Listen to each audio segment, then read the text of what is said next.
We've been studying for 20 years, what is a high impact team and how does one organize around a team? The most important thing is to recognize that a team is no longer about the organization. We work in networks, we work fluidly. And the question is, how do you lead with or without authority to lead? And that actually was the subject of my last book.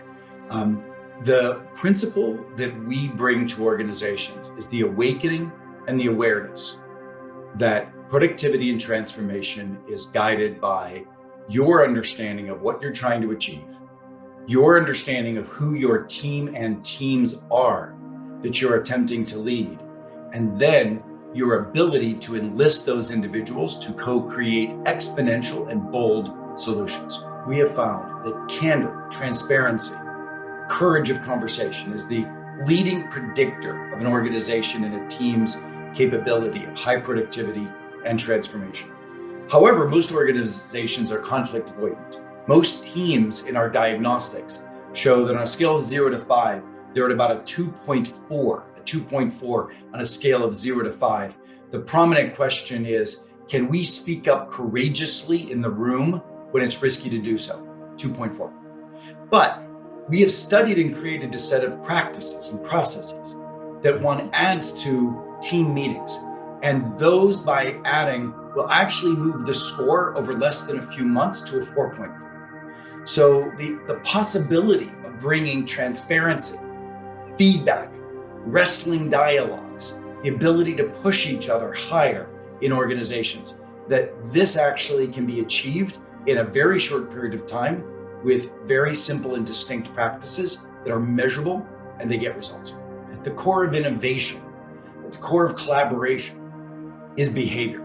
Nothing happens until you do something different. In fact, at Ferrazzi Greenlight, in our research institute, we study behaviors. We study what distinct behaviors yield higher performance and yield the type of innovation and bold agility that's needed in today's marketplace. We call those high return practices.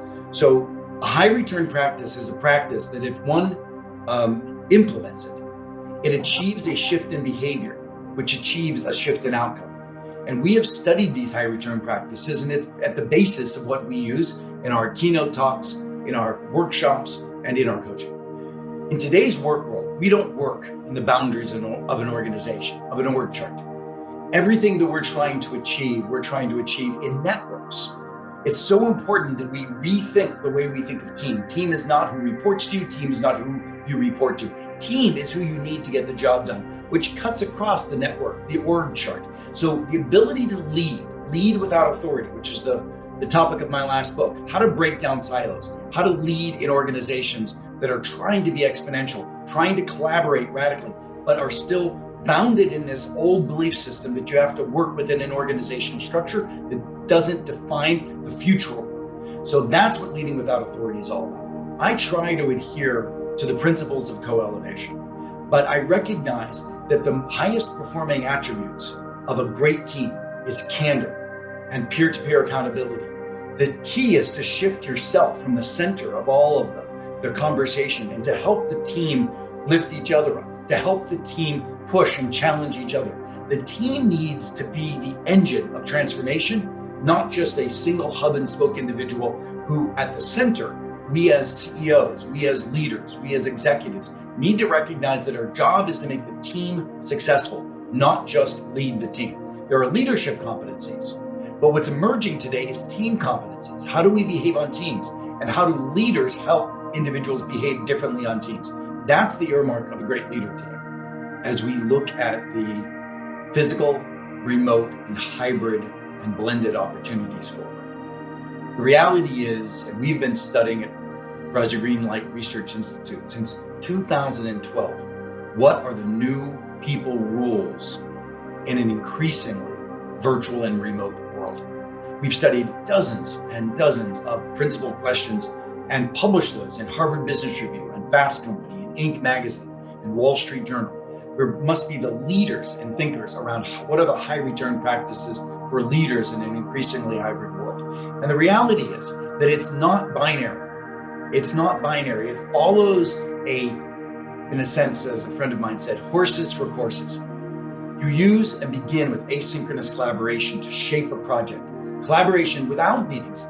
We can reduce the number of meetings if we use asynchronous collaboration and shared documents in order to shape what are the problems we're facing, what are the innovations we're considering, what are the challenges or change management issues we're going to address, who should be involved in this. All of those questions asked in advance help us shape more effective meetings and help us decrease the number of meetings.